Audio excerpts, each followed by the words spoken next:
para finalizar, minha gente, todo mundo deve estar cansado já, não sei vocês, mas eu estou cansado. É, é isso, então agora a gente vai falar sobre importar e salvar. A gente está usando dados até agora, a gente usou uma planilha que veio do próprio R, né? E a partir de agora a gente vai usar, quando a gente for usar alguma planilha, assim, mais seriamente, a gente vai usar dados de outras origens, né?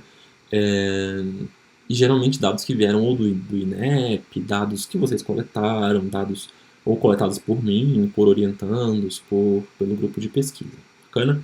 É isso que a gente vai trabalhar. A gente vai trabalhar com dados educacionais reais e brasileiros, certo? E de alguma maneira da nossa região. E atuais também, né? Mas então tá. Então, pra gente fazer isso, a gente precisa saber importar e salvar, né? Minimamente. Você precisa conseguir importar dados de uma planilha do Excel, por exemplo, geralmente ainda está no Excel, né? E salvá-los depois. Então, na maioria dos casos, o mais interessante hoje em dia, tem outras formas de você importar dados do Excel, tá? Mas o mais interessante é você usar a biblioteca readxl. Se você quiser escrever um arquivo Excel como output da sua análise, você pode escrever usando a biblioteca writeXL, mas não vou dar muita ênfase nisso agora, tá bom?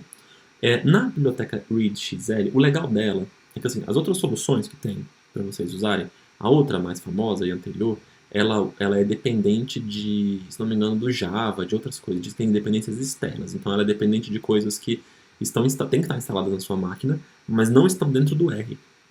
Então a readxl, ela faz a mesma coisa muito bem, ela consegue abrir o Excel tranquilo, só que ela não ela não tem dependências externas.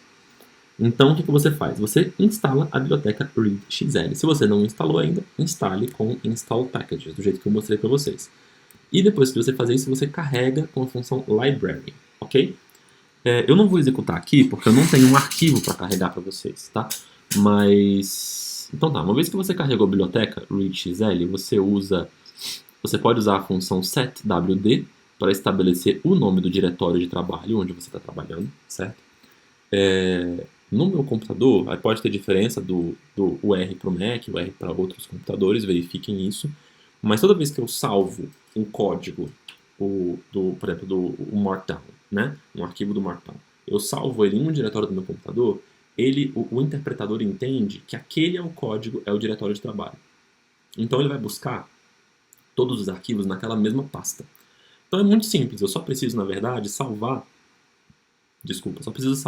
o código na mesma pasta da planilha de dados. E eu executo direto a função readExcel. Se o seu computador não tiver, se o interpretador não estiver funcionando desse jeito, você precisa dizer para ele qual que é o diretório onde está salvo a sua planilha. E você faz isso com a função setwd, que é set work directory. Deve ser isso. Whatever. Vamos lá. Então você vai lá e você estabeleceu qual que é o seu setwd, qual que é o seu diretório de trabalho. Feito isso, você pode usar a função dir, certo? Sem nenhuma informação dentro dela, sem nenhuma diretiva, dir. Essa função dir vai mostrar o que tem no diretório de trabalho onde você está trabalhando. Então você tem que reconhecer, tipo, então, pasta que você tem, sei lá, tem os arquivos, tem que aparecer o código, tem que aparecer o arquivo que você vai chamar, tudo tem que aparecer listado quando você chamar a função dir, né? Depois disso, talvez pulando essas etapas, dependendo de como as coisas estão aí na sua máquina, você vai usar essa função de baixo que é realmente importante. Então, essa função é a read_excel, certo? Ela vai ler um arquivo Excel, e aqui você põe, entre aspas, o nome do arquivo, com a extensão correta, XLS, XLSX, certo? As duas extensões funcionam bem nessa função. E você vai atribuir o resultado a uma coisa chamada dataset, ou sei lá, chama como você quiser, DF, é o data frame. Então essa função vai fazer o quê? read_excel. Ela vai ler a planilha, a primeira planilha, você pode mandar ler a segunda, a terceira, tem como você fazer isso, é só olhar o datasheet da função, mas por padrão ela olha para a primeira planilha. Lembra que o Excel pode ter várias planilhas no arquivo de Excel. Ela pega a primeira planilha e transforma aquilo num data frame, certo? É isso, é lindo. Um comando resolve a sua vida. E a partir daí você pode trabalhar com os seus dados dentro do R. Bacana? Para você salvar.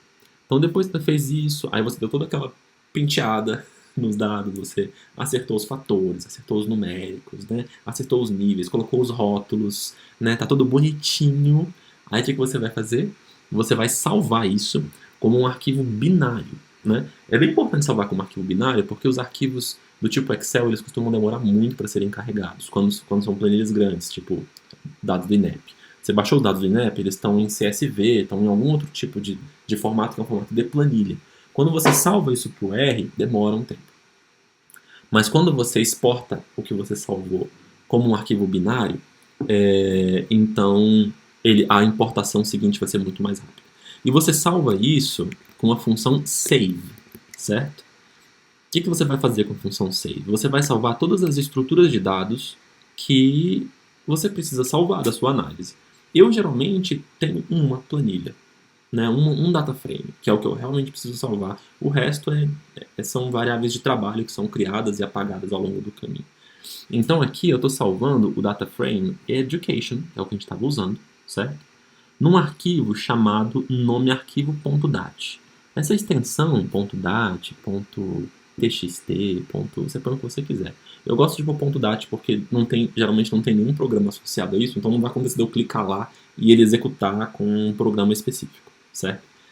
Quando você põe .dat, o computador não sabe o que fazer com aquilo. Então, é assim que eu faço. E quando você quiser carregar isso de volta, você vai usar a função load e carregar chamando o arquivo .dat que você criou. Lembrem-se, importante, todas as vezes que vocês carregarem arquivos de dados desse jeito, com a função load, arquivos que têm estruturas de dados, essas estruturas vão sobrescrever todas as estruturas no seu ambiente global. Bacana? Então a função load não é um negócio que você vai usar lá no meio do seu código, certo? Porque pode ser que naquele arquivo tenha uma variável com o mesmo nome, uma estrutura de dados com o mesmo nome de uma outra estrutura que você definiu. E ela vai ser sobrescrita, certo? E você não quer que isso aconteça.